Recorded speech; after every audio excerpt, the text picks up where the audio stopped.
Hey everyone, welcome back to my YouTube channel unique classes. आज हम देखेंगे class 12th का जो होम साइंस है उसका चैप्टर नंबर कौन सा है। चैप्टर नंबर जो आपका 11 है, फैशन, व्यापार और डिज़ाइन वाला। उसके जो इंपॉर्टेंट क्वेश्चंस हैं वो आज कराऊंगी। 2 नंबर वाले भी कराऊंगी, 3 नंबर वाले भी कराऊंगी और 5 नंबर वाले भी डिस्कस करेंगे। तो फटाफट से वीडियो को लाइक कर दें, अपने फ्रेंड्स में शेयर कर दें एंड अगर आप न्यू हैं तो प्लीज़ सब्सक्राइब कर दें हमारे चैनल को। साइड में जो बेल आइकन है उसे कर दे प्रेस, जिससे कि न्यू वीडियोस की नोटिफिकेशन आपके पास आती रहे time to time. And second thing, अगर आपको पॉलिटिकल साइंस के इंपॉर्टेंट क्वेश्चंस चाहिए या फिर किसी भी चैप्टर की आपको एक्सप्लेनेशन चाहिए तो फटाफट से मुझे कमेंट बॉक्स में कमेंट कर दीजिए। साथ ही साथ होम साइंस का तो आप सभी को पता है कि हमने जो सिलेबस है वो ऑलमोस्ट कवर कर दिया है, अपना कंप्लीट होने ही वाला है और इंपॉर्टेंट क्वेश्चंस भी मैंने चैप्टर 10 का बना रखा है। तो अगर आपको चैप्टर 10 का इंपॉर्टेंट क्वेश्चन की वीडियो चाहिए तो उसकी लिंक आपको डिस्क्रिप्शन बॉक्स में मिलेगी, फटाफट से जाके वहाँ पे चेकआउट करो।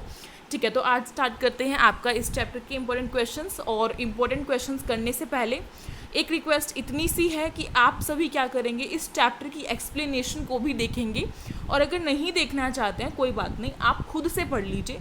लेकिन मेरा मानना ये है कि अगर हमें किसी भी चैप्टर के कोई भी क्वेश्चन करना है तो उसके अंदर का हमें अच्छे से आना चाहिए। ऐसा ना हो कि आप सभी को कुछ आता ही नहीं है और आप सभी सोच रहे हैं कि ये वीडियो देखने से मैं टॉप कर जाऊंगी, होम साइंस में कर जाऊंगा, तो ये तो इम्पॉसिबल हो जाएगा। ठीक है, तो ये बात तो रही। खैर, अब स्टार्ट करते हैं। आपका फर्स्ट क्वेश्चन जो है वो है विक्रय और संवर्धन प्रभाग में क्या कार्य हैं। जो विक्रय और संवर्धन है उसके क्या कार्य होते हैं हमें ये बताना है। तो जो विक्रय है वो क्या करते हैं, वो हमारे उत्पादन की बिक्री को बढ़ाने के लिए क्या किया जाता है, उसमें विज्ञापन का प्रयोग जो यूज़ है वो किया जाता है। विज्ञापन यानी कि एडवर्टीजमेंट, यानी कि जो आपने देख रखे हैं छोटे छोटे ऐसे करके पैम्पलेट्स बने हुए होते हैं पेपर पे, बहुत अच्छे से बिल्कुल एक एक चीज़ों का क्या होता है, प्रचार किया जाता है। कैसे कि अगर मान लीजिए मेरे को कोई अपने एक ब्रांड का कुछ भी बेचना है, मान लो मुझे एक टॉफ़ी ही बेचनी है या फिर एक बहुत ही बड़ी चॉकलेट बेचनी है, 100 रुपये की आती है वो, मान के चलो वो चॉकलेट मेरे को बेचनी है और उसकी बिक्री बढ़ाने के लिए, यानी कि उसकी बिक्री तो हो रही है लेकिन अपनी जो आय है उसको और बढ़ाने के लिए, अपने उत्पादन को ज़्यादा बेचने के लिए मैं चाहती हूँ कि इसका प्रचार भी हो। तो मैं क्या करूँगी, विक्रय और संवर्धन प्रभाग जो है उनको ये कार्य सौंप दूंगी। उनका एक कार्य होता है कि वो प्रचार करेंगे, विज्ञापन करेंगे, दृश्य व्यापार भी होता है। ठीक है, विशेष कार्यक्रमों का प्रबंधन भी करते हैं ये, साथ ही साथ जो आयोजन है उसका प्रचार व जनसंपर्क का कार्य करते हैं। प्रचार करना यानी कि उसका बताना, जगह जगह जो पेपर्स हैं उस पर बता देना या फिर कोई टीवी में एडवर्टीजमेंट देना। ठीक है, इस तरीके से जो बड़ी कंपनीज़ होती हैं वो तो टीवी में भी विज्ञापन करती हैं, लेकिन जो छोटी कंपनीज़ हैं वो पेपर पे करती हैं और जगह जगह लोगों को बांटती हैं, गलियों में स्टिकर्स लगा देते हैं। इस तरीके से आपने देख रखा है, तो बहुत ईजी है। नेक्स्ट चीज़ देखते हैं। नेक्स्ट क्वेश्चन हमारा है क्वेश्चन नंबर 2 और ये आपका क्वेश्चन 2 नंबर का है, तो 2 नंबर के अकॉर्डिंगली ही आपको आंसर देना है।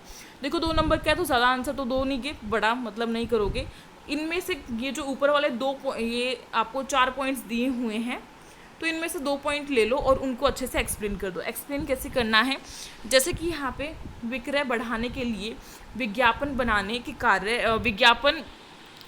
कार्य करते हैं ये, तो इस तरीके से ऐसे पॉइंट डालोगे और इसे 2-3 लाइन में एक्सप्लेन कर दोगे। यहाँ से पता चलेगा कि किस तरीके से हमें अपना आंसर अटेम्प्ट करना है।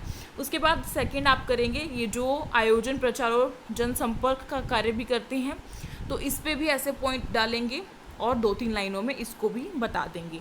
इस तरीके से करके आओगे तो आपको 2 के 2 नंबर पूरे मिलेंगे, कहीं नहीं जाने वाले हैं 2 नंबर। और 2 नंबर भी बहुत होते हैं, 2-2 नंबर के काफ़ी सारे क्वेश्चंस आते हैं, 3 नंबर के भी आते हैं और 5 नंबर के भी आएंगे आई थिंक आपके। नेक्स्ट आपका जो क्वेश्चन है वो है फैशन व्यापार में क्रय एजेंसी की क्या भूमिका है। जो हमारा फैशन व्यापार होता है उसमें जो क्रय एजेंसी होती है, हमने पढ़ी थी अपने चैप्टर में, उसकी क्या भूमिका, यानी कि वो क्या रोल प्ले करता है, उसका कार्य क्या है, बेसिकली हमें ये बताना है। तो वो देखो इसमें क्या होता है, जो क्रय एजेंसी होती है वो क्या करती है, वो परामर्शदाता के रूप में कार्य करती है। परामर्शदाता यानी कि परामर्श करता है, यानी कि जो सजेशन देता है, जो अपने विचार दूसरों को प्रकट करता है, बताता है, इस तरीके से। ठीक है, तो इसके भी बहुत सारे कार्य होते हैं, उनमें से कुछ गिने चुने कार्य, कुछ गिनी चुनी भूमिका ये है कि एक तो विक्रेताओं की पहचान कराते हैं, यानी कि जो हमारे चीज़ को, हमारे उत्पादन को जो खरीदने वाला है उसकी पहचान करवाना। ठीक है, सेकंड मूल्यों का मोल भाव कराना सिखाते हैं ये, कि किस तरीके से हमें अपना जो हम बेचना चाहते हैं उसका हम मूल्य रखें। ऐसा भी नहीं होना चाहिए कि अगर मुझे एक चॉकलेट बेचनी है तो मैं उसका प्राइस 200 रख दूंगी। अगर मैं 200 रखूंगी और वो चॉकलेट का साइज़ होगा बहुत ही छोटा, तो क्या वो बिक जाएगी? नहीं बिकेगी। इसीलिए मुझे अपनी चॉकलेट जो बेचनी है, ये एक एग्जांपल है, या फिर मुझे अपना कुछ भी प्रोडक्ट जो है वो बेचना है, तो उसके अकॉर्डिंगली ही मुझे अपना जो उसकी रेट है, उसका जो मूल्य है वो रखना पड़ेगा। तो वही सेम चीज़ है, यहाँ पे मोल भाव करवाना सिखाते हैं। उसके बाद है वस्त्र बनाते समय गुणवत्ता की जांच करना, यानी कि जो वस्त्र है, जब वस्त्र बनते हैं तो उस टाइम पे उसकी गुणवत्ता देखना कि वो किस तरीके से उसका कार्य कर रहे हैं और क्या अच्छे से हो रहा है या फिर नहीं हो रहा, सारी चीज़ों की जांच करते हैं। नेक्स्ट आपका है क्वेश्चन, शैली और फैशन में क्या अंतर है? तो शैली और फैशन में क्या अंतर होता है, बहुत ही इजी है ये क्वेश्चन, और मेरे ख्याल से पूछा जाएगा। ये पीडीएफ का कलर क्यों थोड़ा डल होता जा रहा है, कोई बात नहीं। जो शैली है, शैली क्या होती है, सबसे पहले इसे समझते हैं।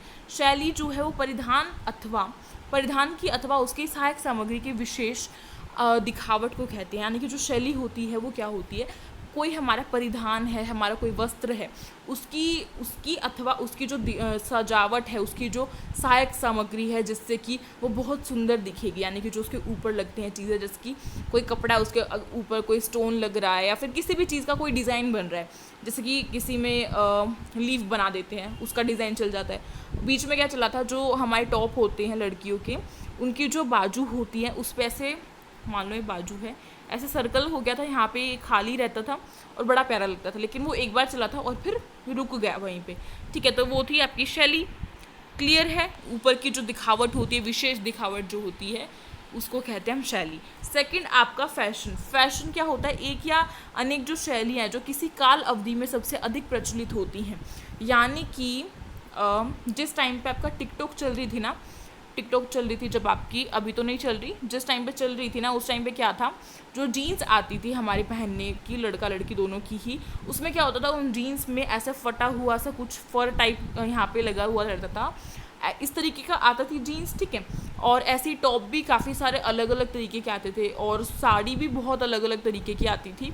ठीक है, तो ये जो चीज़ें आती थी, ये क्या था, ये एक टाइम पर बहुत ज़्यादा प्रचलित हुई। जैसे कि मैंने कहा कि टिकटॉक जब चल रही थी उस टाइम पे तो काफ़ी फैशन में ही आ गई थी, काफ़ी ऐसा चल गया था कि भाई इसी का ट्रेंड है और यही सबको ख़रीदना है, हो गया था ऐसा। लेकिन फिर क्या हुआ, अब कोई पहना हुआ दिखता है, कोई दिखता है तो हम क्या कहते हैं, अरे इतना पुराना फैशन अब चल रहा है, अब पहना हुआ है। इस तरीके के क्वेश्चंस, इस तरीके की हम बातें करते हैं आपस में जब हम किसी और को देखते हैं। तो यही होता है आपका फैशन, यानी कि एक या एक से जो अनेक शैलियाँ हैं, जब वो किसी अवधि में, किसी काल अवधि में, किसी टाइम पीरियड में जब वो बहुत ज़्यादा फेमस हो जाती हैं, बहुत अधिक प्रचलित हो जाती हैं, तो उसको हम फैशन कहते हैं। ठीक है, फैशन क्या होता है, फैशन में जो शैली आती है वो आ जाती है और फिर चली जाती है, यानी कि कुछ टाइम के लिए आएगी और फिर चली जाएगी। ऐसे तो नहीं है कि वो सालों साल बरकरार रहेगी, इस तरीके का तो नहीं होता। ठीक है, उसके बाद नेक्स्ट आपका क्वेश्चन है, क्वेश्चन नंबर 4, उपभोक्ता की मांग की व्याख्या करने के लिए लक्षित बाजार और ग्राहक प्रोत्साहन को समझना चाहिए। इस कथन को संक्षेप में समझाइए। ठीक है, ये जो आपको पूरा का पूरा एक कथन दिया हुआ है, इसको हमें बहुत अच्छे से समझाना है। तो ये तो हमें अच्छे समझ में आ गया, लेकिन अब हम इसे अपने वर्ड्स में किस तरीके से बताएंगे। पहला पॉइंट है यहाँ पे, किसी भी फैशन व्यापार को अपने उत्पाद के लिए लक्षित बाजार को पहचानना व समझना अति आवश्यक है। यानी कि अगर कोई फैशन व्यापार जो है, अगर वो अपना जो उत्पादन है वो बेचना चाहता है, तो उसे सबसे पहले लक्षित बाजार जो है उसे पहचानना, उसे ढूंढना पड़ेगा, उसे समझना पड़ेगा। ठीक है, लक्षित बाजार क्या है, वह श्रेणी होती है जिसमें जो व्यापारी है अपने उत्पादन को बेचने के लिए लक्षित करता है। यानी कि जो व्यापारी, यानी कि मान लो कोई भी दुकानदार है, वो क्या करेगा, कुछ ऐसी चीज़ें ढूंढेगा, ऐसी चीज़ों का लक्षण करेगा जिससे कि क्या होगा, जो उसका उत्पाद है वो बिके सबसे ज़्यादा। अब देखो, कोई दुकानदार है तो वो, उसकी यही इच्छा होगी ना, हमेशा से उसका डिज़ायर यही रहा होगा कि मेरी दुकान जो है वो अच्छे से चले। दुकान अच्छे से चलने का मतलब क्या है कि उसके दुकान के अंदर जो भी उत्पादन है, जो भी प्रोडक्ट्स हैं वो बिके। ठीक है, ऐसे ही उससे ऊपर वाला होगा, यानी कि जो दुकान में सामान पहुंचा रहा है, जो वहाँ पर बन रहा है जो सामान, वो भी बिके, उसकी भी यही मांग होती है, उसकी भी यही इच्छा होती है, तो वो सब करना। उसके बाद नेक्स्ट है आपका ये वाला थर्ड पॉइंट है ना, हाँ, अपने लक्षित बाजार के उपभोक्ता की मांग व आवश्यकता के अनुसार विक्रय विभाग अपने उत्पादन को बेचने की नीतियाँ तय करते हैं। यानी कि जो लक्षित बाजार होते हैं उनके थ्रू हम देखते हैं, उनकी आवश्यकता के अनुसार हम देखते हैं कि जो हमारे विक्रय विभाग है, जो विक्रय विभाग था उसके हमने बहुत अच्छे से पढ़ा कि विक्रय विभाग का कार्य क्या होता है, वो प्रचार करता है, विज्ञापन बनाता है हमारे उत्पादन से रिलेटेड। तो ऐसे ही उत्पाद को बेचने की क्या करेंगे, नई नई जो नीतियाँ हैं, नई नई जो तकनीकें हैं वो बनाएंगे, जिससे कि उनका जो उत्पादन है वो बहुत अच्छे से बिके और ज़्यादा बिके। उसके बाद नेक्स्ट आपका उपभोक्ता केंद्रित नीति, में ग्राहक प्रोत्साहित होते हैं और अधिक क्रय करते हैं, जिसमें क्या होता है, उत्पादक को अधिक लाभ की प्राप्ति होती है, यानी कि जो उत्पादक है, यानी कि जो प्रोड्यूसर है, जो बना रहा है चीज़ को, उसको ज़्यादा लाभ होगा अगर नई नई नीतियां हैं वो बन रही हैं। उससे जो ग्राहक है वो उत्साहित होते हैं, प्रोत्साहित होते हैं चीज़ों को खरीदने के लिए। देखो क्या होता है ना, जब हमें अपनी कोई चीज़ बेचनी होती है तो उसके लिए हम स्कीम भी निकालते हैं, कभी कभी ऐसा होता है बहुत बार, किसी भी चीज़ में लगा लो, चाहे बुक्स में लगा लो, कॉपीज़ में लगा लो, क्लोथ्स में लगा लो, या फिर कोई खाने पीने की चीज़ लगा लो। ऐसा देखा गया है जब कोई चीज़, अच्छा एग्जांपल देती हूँ एक एग्जांपल है, मैं इसका कोई प्रचार नहीं कर रही हूँ, ठीक है। एक एग्जांपल है, वो आपने देखा होगा बहुत टाइम पहले, करीब कहूँ तो 4 साल पहले क्या था, जो बर्बन के बिस्किट्स थे उस पर पेटीएम आने लग गया था, यानी कि जितने पैसे का हम बर्बन का बिस्किट खरीद रहे हैं उतने ही पैसे हमें पेटीएम से कैशबैक मिल जाएंगे, दोबारा से मिल जाएंगे। तो ये क्या है, ये स्कीम ही तो है अपने प्रोडक्ट को बेचने की। इससे क्या हुआ, लोगों ने उसको खरीदा, लालच सबके अंदर होता है कि भाई फ्री में ही मिल रहा है हमें वो चीज़, तो हम क्यों ना खरीदें। तो लोगों ने उसे खरीदा, फिर क्या हुआ, उसको चीज़ जो उसका जो प्रोडक्ट था, जो उसको प्रोडक्ट को बना रहा है, उस प्रोडक्ट की क्या हो गई, बहुत बिक्री हो गई, उससे उसका नाम भी बहुत फेमस हो गया। एक प्रोडक्ट जो है, अगर वो मानो अगर वो फेमस नहीं है या फिर किसी को उसके बारे में पता नहीं है, तो उसके लिए कुछ ना कुछ तो तकनीक ऐसे निकालनी पड़ेगी। ऐसे ही यप्पी जो मैगी होती है, हाँ यप्पी जो होती है उस पर भी काफ़ी सारे ऑफ़र्स आते हैं, मैगी पे भी आते हैं, बहुत सारी चीज़ें ऐसी जिस पे ऑफ़र्स आते हैं। और जो सर्फ होते हैं हमारे डिटर्जेंट पाउडर जो होते हैं, जिससे हम अपने कपड़ों को वॉश करते हैं, उस पर भी काफ़ी सारी स्कीम्स होती हैं कि इसके साथ ये वाला साबुन फ्री है, इसके साथ अगर इतना बड़ा पैक खरीदेंगे तो छोटे वाला पैक हमें फ्री मिलेगा। तो ये क्या है, ये स्कीम्स ही तो हैं, ठीक है। इन सभी को बनाना क्लियर है। उसके बाद नेक्स्ट देखते हैं 3 नंबर वाले क्वेश्चन आपके। 3 नंबर वाले क्वेश्चन में सबसे पहला क्वेश्चन हमारा ये है, उन 3 प्राथमिक कौशलों का वर्णन कीजिए जो एक फैशन डिज़ाइनर अथवा व्यापारी के पास आवश्यक होने चाहिए। जो फैशन डिज़ाइनर है, यानी कि फैशन डिज़ाइनर का कोर्स होता है, आप सभी ने सुना है, तो फैशन डिज़ाइनर का जो कोर्स होता है उसके बाद उनमें उस कोर्स में उसको क्या सिखाया जाता है, ये जो 3 चीज़ें, ये 3 कौशल उसके पास होने चाहिए।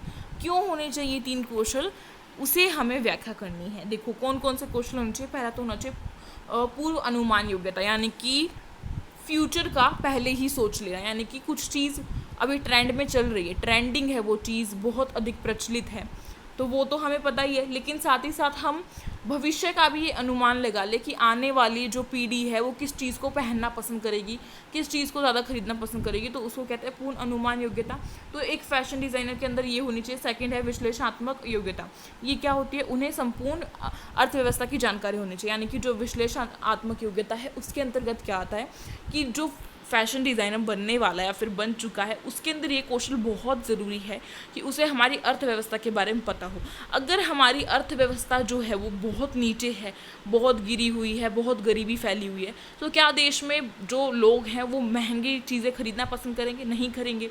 इसीलिए हम अपने प्रोडक्ट को कुछ इस तरीके से बनाएं कि वो सस्ता भी हो, उससे हमें बचत भी हो जाए और ग्राहक भी उसे खरीदना पड़े, ठीक है। इस तरीके से हमारे अंदर ये कुछ कौशल ऐसे होने ज़रूरी हैं।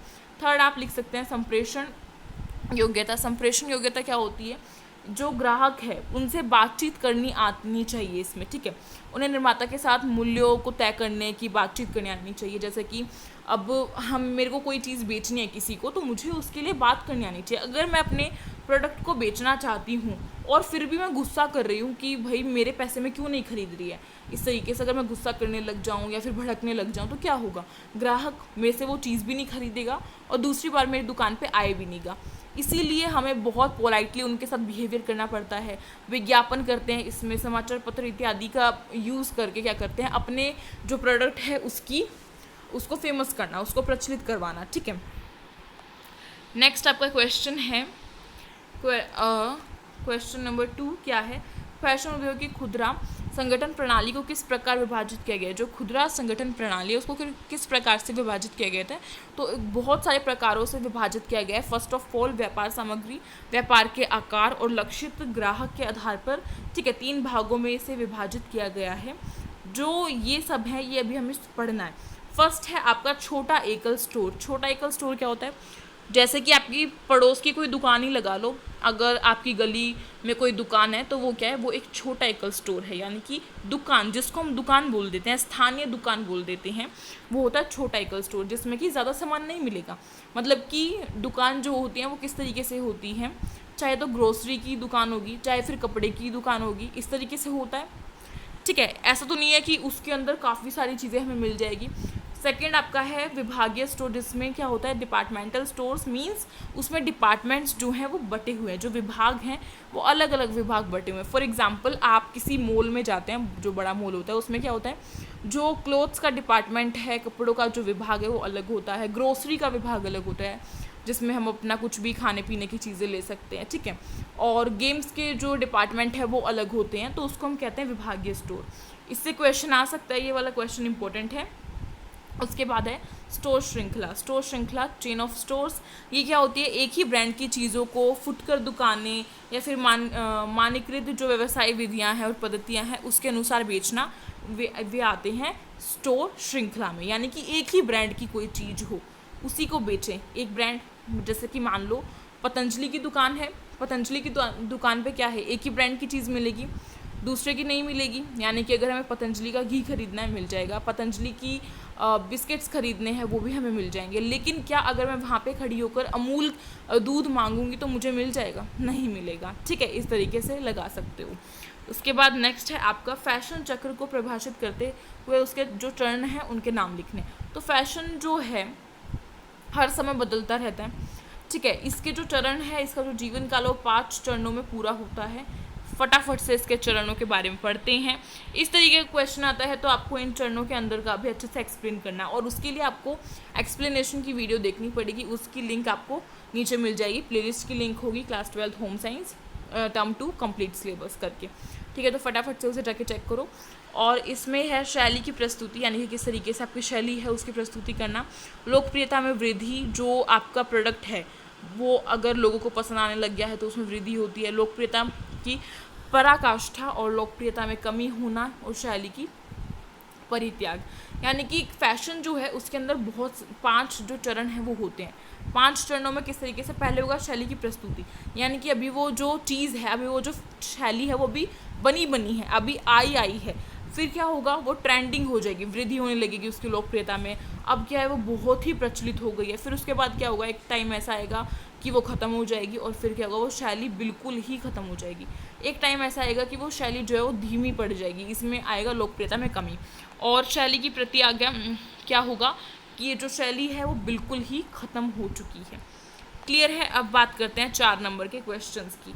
4 नंबर के क्वेश्चंस में आपका सबसे पहला क्वेश्चन, आपका मित्र फैशन डिज़ाइन और व्यापार की जीविका को अपनाना चाहता है, उसे उपलब्ध विकल्पों के बारे में बताकर उसका मार्गदर्शन कीजिए। देखो, अगर आपको कोई एक फ्रेंड जो है वो फैशन डिज़ाइनर बनना चाहता है, उसमें व्यापार करना चाहता है, उसमें अपनी जो जीविका है, अपना जो करियर है वो बनाना चाहता है, तो उसके लिए आपको उसे थोड़ा सा गाइड करना है। किस तरीके से करेंगे, उसको बताना पड़ेगा कि फ़ैशन डिज़ाइनर का कोर्स करना है, उसके बाद क्या है, उसके तुम्हारे अंदर ये गुण होने चाहिए, ये कौशल होने चाहिए जो हमने अपने इस चैप्टर में पढ़े हैं। तो ये आप अपने खुद से लिखेंगे, आपके अनुसार, आपका जो मन है उसके अनुसार, जो चीज़ आपने पढ़ रखी है अपनी पढ़ाई के अनुसार आपको इसका आंसर देना पड़ेगा। और इस तरीके के क्वेश्चंस होम साइंस में बहुत सारे देखने को मिलते हैं, तो ऐसे क्वेश्चंस को बहुत अच्छे से करके जाना है, ठीक है। और ये क्वेश्चंस तभी पॉसिबल है इनके आंसर करना जब आपको इस चैप्टर की अच्छे से पता हो, एक एक चीज़ पता हो, ठीक है। तो फटाफट से जाके वीडियो चेकआउट कर लेना अगर नहीं पढ़ा है तो चैप्टर। उसके बाद नेक्स्ट क्वेश्चन है, फैशन उद्योग में एक स्टोर के प्रमुख विभाग कौन से हैं? प्रत्येक विभाग के कोई 2 कार्य लिखें। जो फैशन उद्योग है उसमें स्टोर जो है उनके विभाग होते हैं, ठीक है। उनमें से किसी 2 जो विभाग हैं, प्रत्येक विभाग के कोई 2 कार्य, अच्छा हर विभाग के क्या करना है, 2-2 कार्य हमें लिखने हैं। ये भी आप अपने चैप्टर में से ही निकाल कर लिखेंगे, आपके खुद के करने के क्वेश्चन हैं, ठीक है। क्लियर है। तो आई थिंक आपको वीडियो पसंद आई होगी। नेक्स्ट क्वेश्चन भी यहाँ से आप देख सकते हैं। जैसे कि ये कुछ क्वेश्चन है, फैशन के प्रमुख विकास की रूपरेखा कीजिए, तो इसका भी आंसर आपको खुद ही देना है। जो फैशन है उसका विकास किस तरीके से हुआ, ये पूरा हमने पढ़ा है इस चैप्टर में, ठीक है। जो ब्रिटिश का टाइम था उससे रिलेटेड हमने पूरी चीज़ें पढ़ी हैं, किस किस तरीके से कौन कौन सी मशीनें आपकी कब कब आई, किस किस ईयर में आई, तो वो सारी चीज़ें आपको लिखनी है इस क्वेश्चन में। क्लियर है? चलिए, उसके बाद बस आपके ख़त्म। ये वाला एक क्वेश्चन है लास्ट, ये क्या, इसे भी समझा देती हूँ। ये क्वेश्चन है आपका, फैशन व्यापार से क्या समझते हैं, यानी कि जो फैशन व्यापार है उससे आप क्या समझते हैं। आपने जो पढ़ा है, जितना आपको समझ में आए उसके अकॉर्डिंगली आंसर देना। एक फैशन व्यापारी की फैशन व्यापार के प्रत्येक पहलू की भूमिका के बारे में बताइए। जो फैशन व्यापारी है उसके जो हर एक पहलू, उसकी जो भूमिका है उसके बारे में हमें बताना है। बहुत ईजी सा क्वेश्चन है, अपने आप से करने की पूरी पूरी कोशिश जो है आपको करनी है। आई थिंक आपको वीडियो पसंद आई होगी। अगर वीडियो पसंद आए तो प्लीज़ इस वीडियो को लाइक करें, अपने फ्रेंड्स में शेयर करें, एंड अगर आप न्यू हैं तो प्लीज़ सब्सक्राइब कर दें हमारे चैनल को। साइड में जो बेल आइकन है उसे कर दें प्रेस, जिससे कि न्यू वीडियोज़ की नोटिफिकेशन आती रहे। एंड हमारा टेलीग्राम ग्रुप है यूनिक क्लासेस के नाम से, फटाफट से जाके इसे भी ज्वाइन कर लो, जिससे कि जो भी इंपॉर्टेंट नोटिफिकेशंस होती हैं वीडियोज़ की, या फिर जो भी एग्ज़ाम से रिलेटेड है, रिजल्ट से रिलेटेड है, सारी चीज़ें इस पर हम बता देते हैं, ठीक है। और एक छोटी सी कमेंट करके बता देना कि वीडियो कैसी लगी। Okay, thank you so much for watching this video.